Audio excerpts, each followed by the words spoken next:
How was it for you? It's good. It was good?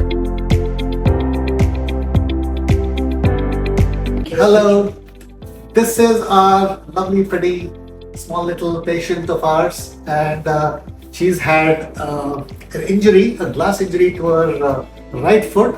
This was almost 3 to 4 weeks back, and she had extensive tendon injury along with a nerve injury. The tendon has been.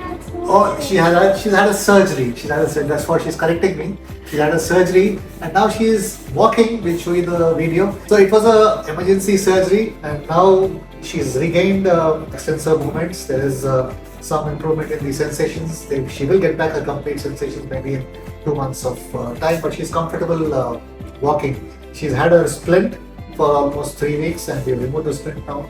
She'll be able to walk now with full confidence.